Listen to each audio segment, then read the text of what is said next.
캡슐 카운트 소녀의 야구 교실 시작하겠습니다. 지난 시간을 통해서 좀 속구랑 변화구 그립까지 다 배워봤고요. 네. 이번 시간에는 여러분이 남겨주신 댓글로 좀 이번 시간 채워볼 건데 제가 쭉 봤거든요. 네. 근데 뭐 소녀 해설위원 정말 친절하다, 뭐 정말 분석 잘한다, 뭐 이런 호평이 많더라고요. 왜 그 그랬어요? 중에서도 낯뜨거지게. 어느 댓글 좀 눈에 띄셨나요? 저는 이제 뭐 어깨 부상된 관련도 좀 인상 깊었고, 그리고 또 한 가지 이제 볼배합. 볼배합. 제가 아무래도 공이 빨랐던 투수가 아니었기 때문에 네. 저 역시 이제 볼배합으로 사실 먹고 살았던 투수였거든요. 그래서 그게 좀 가장 인상 깊었었는데 뭐 부상 부위에 대해서는 이제 다음번에 네. 하는 걸로 하고, 오늘은 제가 좀 자신 있는 이 볼배합에 대해서 한번 얘기를 나눠보도록 하죠. 네, 이 타자와 승부를 할 때 영리한 볼배합이 참 이 승부에 큰 영향을 미치는데, 그렇다면 볼배합은 기본적으로 어떻게 가져가는 걸까요? 일단 볼배합은 기본적으로 타자가 안 맞게 가져가야 되는데 그렇죠. 일단 초구를 일단 스트라이크를 넣는 게 가장 중요하고, 그리고 이제 두 번째는 이 원 스트라이크 원볼 네. 카운트에서 볼이 되냐 스트라이크가 되냐의 차이점에 따라서 네. 투수가 유리하게 끌고 갈 수 있냐 아니면 타자가 더 공격적으로 나올 수 있냐가 되는 카운트거든요. 네. 그렇기 때문에 원 스트라이크 원볼이 중요한데, 이때는 그날 본인이 던졌던 구질 중에 가장 자신 있는 공으로 승부를 하는 게 좋아요. 그래야지만 유리한 카운트로 가져갈 수 있는데요. 보통은 그 두 가지를 가장 중점으로 두고, 네. 그리고 나서 이제 볼배합을 할 때 그 몇 가지 중요한 게 있는데, 네. 이 첫 번째가 스트라이크 존에서 벗어나게, 점점 벗어나게 던져라. 이 가운데에서 점점 위아래로 나눠지게 던져라가 첫 번째 이제 저희들이 가장 많이 하는 얘기인데, 그 이유가 초구에 가운데 스트라이크를 던졌어요. 그리고 나서 두 번째 이렇게 볼이 조금 빠지게 되면 네. 타자 눈에는 역시 벗어나는 그렇죠? 것으로 계속 보이는 거죠. 네. 근데 반대로 스트라이크를 여기를 던지고 그 다음에 여기를 던지면 이거 역시 좋은 코스인데 타자 눈은 이 바깥쪽으로 한번 봤기 때문에 이거는 타자 눈에는 익숙한 공이 돼버려요. 그러니까 이 공을 배합을 할 때는 점점 벗어나게, 그리고 변화구를 좀 낮게 던졌으면 그 다음엔 더 낮게, 그 다음은 더 낮게, 이런 식으로 가야지. 네. 낮게 가고 그 다음에 조금 낮아지면 이거는 타자 눈에는 그 앞에 낮은 것을 봤기 때문에 이거 역시 익숙한 공이 돼버리는 거예요. 그러니까 점점 벗어나게, 점점 낮아지게 네. 던지는 게 중요하고, 그리고 또 한 가지는 같은 곳을 연속적으로 많이 사용하는 투수들이 있어요. 네. 그러니까 예를 들어서 슬라이더를 던지고 또 슬라이더를 던지고 또 슬라이더를 던지면 결과적으로 타자는 이걸 계속 봤기 때문에 여기까지 빠져나가는 공도 칠 수 있게 돼요. 자꾸 익숙해지니까요. 익숙해지니까. 네. 그러니까 그럴 때는 저희가 이제 셋업 피치라고 얘기를 하는데, 보여주는 공이죠. 네. 그러니까 이 공을 던지기 위해서 어떤 타이밍에 어떤 공을 던지느냐가 정말 중요해요. 그러니까 예를 들어서 슬라이더를 2개 던졌어요. 근데 타자가 스윙을 했는데, 네. 그렇다면 결정적으로 투수가 생각할 수 있는 공은 슬라이더를 결과적으로 던져야 되거든요. 네. 그럴 때는 바로 슬라이더를 가는 것이 아니라 타자 쪽에 가까이 던져주고 슬라이더를 던지게 되면 혹시 이 슬라이더가 실투가 돼도 아웃될 확률이 훨씬 더 많다는 거죠. 그러니까 그 셋업 피치를 어떤 식으로 가져가느냐가 아주 중요해요. 근데 그 셋업 피치를 이제 속구로 가져가냐 네.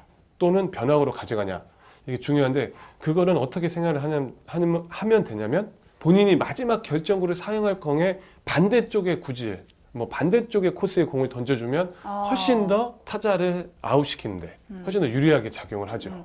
그야말로 보여주는 공이라고 표현하면 되는 거겠죠. 그렇죠. 일종의 이제 보여주는 공이라고 볼 수 보여주는 있고, 공을. 그리고 이제 또 하나 이제 볼배합인데, 저희가 이제 이 영어로 알파벳 Z라고 네. 얘기를 하는데, 본토 발음으로 좀 원래는 해주세요. Z라고 얘기를 해요. 제가 미국에서 처음에 갔는데 네. Z 그랬더니 아무도 못 알아듣는 거예요. 그래서 그렇죠. 제가 너네 쾌골조로 몰라? 이 네. Z? 그랬더니 Z 이렇게. 네. 제가 그거 한 이틀 배웠어요. 네. Z. 네, 어쨌든 이 Z자 모양으로 던지는 게 좋다고 그래요. 그러니까 이것도 결국은 타자 눈을 흔들리는 거예요. 여기를 던졌으면 이렇게 오고, 네. 왔으면 다시 이쪽으로 왔다가 다시 밑으로 내리고, 네. 이런 식의 배합 아니면 이런 식의 배합, 뭐 반대의 배합. 그러니까 시작 지점이 어디냐에 따른 거죠. 시작 지점이 바깥쪽 낮은 공에서 시작했으면 몸쪽으로 왔든지, 아니면 다시 몸쪽 낮은 공이 오면 다시 또 높은 쪽으로 왔지. 이렇게 이 Z자 모양으로 자꾸 와야 네. 이 타자들한테 최대한 눈을 현혹시킬 수 있다고 얘기를 하고요. 누워있는 Z든지 네, 서 있는 서있는 Z든 Z든지. 상관없이 네. 지그재그로 왔다 패턴을 갔다 하는 게 한다는 좋고, 거죠. 저는 이제 이상훈 선배, 네. 그리고 이제 최창호 선배랑 이 룸메이트를 하면서 제 야구 볼배합에 가장 중요한 걸 배웠다고 생각이 드는데요. 초구 2구는 가능하면 속구를 던져서 네. 스트라이크를 잡으라고 그래요. 어, 그리고 그 속구가 파울이 되게끔 만들어라. 어, 근데 그거는 사실 그러면 뭐 120km 나오는데 어떡하냐 뭐 이렇게 얘기를 하잖아요. 네. 근데 기본적으로 120km가 나오면 일단 1군에 있을 수가 없고요.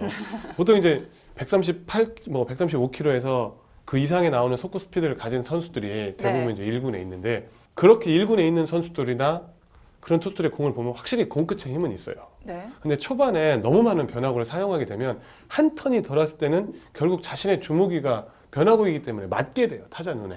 그렇기 때문에 초구 2구를 힘있게 자신있게 가운데 또는 좀 높은 코스의 공을 보고 네. 자꾸 파울로 만들면 네. 카운트가 유리한 카운트로 가져갈 수 있어요. 아, 그렇죠. 그렇죠. 투 스트라이크가 빠르게 네. 되니까 그 다음에 변화구를 사용하면 돼요. 그리고 한 턴이 돌았을 때는 다시 변화구부터 시작을 하면 되거든요. 그리고 다시 돌았을 때는 직구와 변화구를 사용하면 되고.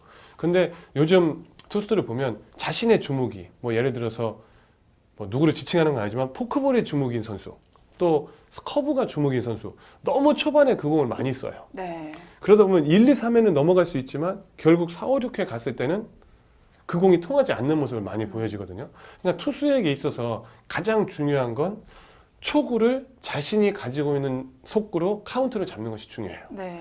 근데 이왕이면 자신 있게 가운데를 던져서 파울이 되게 만드는 게 중요한데요. 네.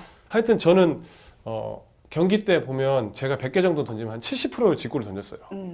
물론 이제 그 속구를 가지고 속도를 조절을 했던 것도 있긴 하지만 특히 1, 2, 3에는 속구를 던졌는데 저는 약간 그런 식으로 생각을 해요. 내가 내 공을 믿고 아, 정말 공에 모든 걸 실어서 던지면 네. 파울이 나온다는 생각을 갖고 있는 아, 투수예요.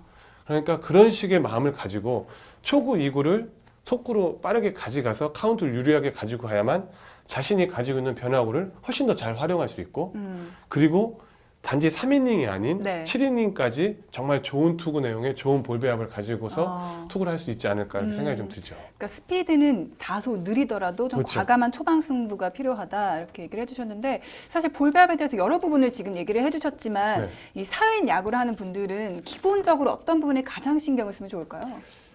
일단은 스트라이크를 던지는 거에 대해서 중요시 여겨야 되겠죠. 네. 일단 이 볼 그렇죠. 배합이라는 건 스트라이크를 던지지 않고서는 볼 배합을 할 수가 없어요. 그렇네요. 왜냐하면 볼이 두 개가 되면 네.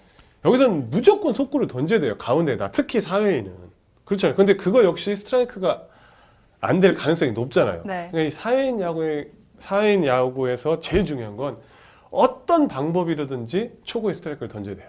그럼 이제 저희도 이제 프로 선수들한테 똑같이 얘기해 주는데 불펜에서 연습을 많이 해봐요. 그래서 오늘 내가 제일 좋은 공이 뭔지. 네. 그래서 그 공을 어떻게든지 던져서 초구에 스트라이크를 잡은 것이 정말 중요하지 않나 이렇게 생각이 드는데 그거는 뭐 초등학교뿐만 아니라 네. 뭐 40 먹은 곧 은퇴를 앞둔 투수까지 가장 중요한 게 초구 스트라이크를 잡는 게 아닌가 이렇게 생각이 들고 이제 뭐 좀 더 어렵게 가면 메이저리그에서 성공할 수 있는 선수 중에 꼭 필요한 게 타자가 노릴 카운트. 그러니까 뭐 투볼, 원 스트라이크 투볼, 원 스트라이크 쓰리볼의 변화구로 스트라이크를 넣을 수 있는 능력을 가져야 된다는 거예요. 네. 그러니까 타자가 노릴 때 속구를 던지면 뭐 힘과 힘으로 붙어서는 이길 수 없으니까요. 그때는 이제 변화구를 던져서 타이밍으로 스트라이크를 던져야 되는데 이거 역시 좀 어려운 거예요. 네. 근데 이 변화구라는 걸 뭐 예를 들어서 이제 대표적으로 슬라이더를 던져요. 네. 슬라이더가 이만큼 휘어야 돼. 근데 사실 요만큼 휘어도 되고 이만큼 휘어도 되고 그렇죠. 이만큼 휘어도 돼요. 중요한 건 뭐냐? 타자한테 안 맞기만 하면 돼요. 그렇죠. 그게 가장 그게 중요한 가장 거죠. 중요하잖아요. 그러니까 요만큼은 휘었어도 네. 방망이라는 건 이 면에 여기만 안 맞으면 되는 거거든요. 그렇죠. 여기 맞든지 여기 맞으면 되는 거예요. 근데 사회인 야구 하는 분들이나 처음에 변화구를 배우는 분들을 보면 그 궤적을 정해요. 아, 이만큼이 휘어야 이게 좋은 슬라이더다. 꼭 스윙을 해야 좋은 공이다. 이렇게 생각을 하는데 이만큼 궤적을 갖고 던질 때마다 스윙을 하면 사회인에 있지 않겠죠. 지금 프로야구 와서 던져야 되겠잖아요. 어린 투수들 그리고 프로에 처음 입단한 투수들도 똑같은 생각을 가지고 있어요. 그러다 보니까 이 변화구를 배우는데 너무나 오랜 시간이 걸리는 거예요. 네. 그리고 또 하다가 안 해버리고 그렇기 때문에 이 변화구는 조금만 움직여도 상관없고 네. 사실 타자한테 안 맞으면 그 변화구가 최고예요. 그리고 이 사회인 야구 하시는 분들이 좀 어렵다면 네. 사실 직구를 가지고 조금 세게 던졌다 살살 던졌다 하는 게 훨씬 편하거든요. 그러니까 그런 식으로 배합을 하는 것도 좋고 뭐 저희가 커브 같은 걸 가르쳐 드렸지만 네. 너무 꺾는 게 어렵다면 그냥 이렇게만 잡고 바로 내려도 돼요. 이런 식으로 해서라도 카운트를 잡는. 그러니까 제일 중요한 건 투수에게 볼 배합의 첫 번째는 무조건 유리한 카운트로 가져오는 거예요. 네. 그리고 두 번째는 스트라이크 존에서 벗어나는 게. 중앙에서부터 중앙에서부터 바깥쪽으로. 벗어나게. 그러니까 정말 좋은 코스 여기 딱 던졌는데 볼 하면 소용이 없어요. 그렇죠. 이건. 진짜 좋은 코스인데 볼 볼. 필요가 없잖아요. 이건 그리고 투수들이 제일 잘 던지는 코스예요. 안 맞는 걸 알으니까. 네.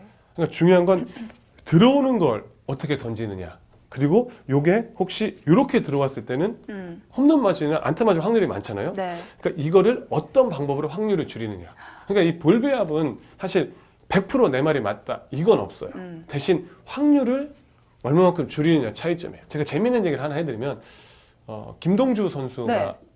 있었어요. 근데 김동주 선수가 제가 말로나 또는 1, 2루 또 2, 3루 이때 스코어링 포지션에는 별로 많이 안 맞은 기억이 있어요. 그 이유가 뭐냐면 특히 이 3, 4, 5번 이 다혈질 타자들을 보면 자기들이 해결을 하려고 그래요. 그렇죠. 본능이죠.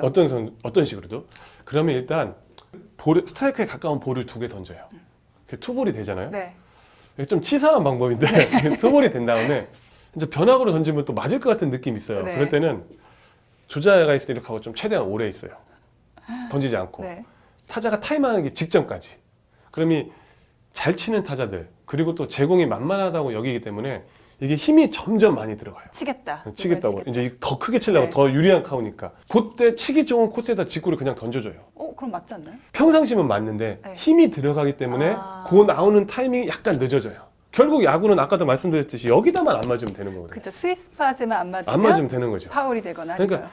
이 타자가 노릴 타이밍에 변화구를 던지는 네. 이유, 타자가 노릴 타이밍에 타자의 힘을 더 많이 들어가게 해서 같은 코스지만 타자가 빗맞게 만드는. 그러니까 결과적으로 같은 볼 배합이거든요.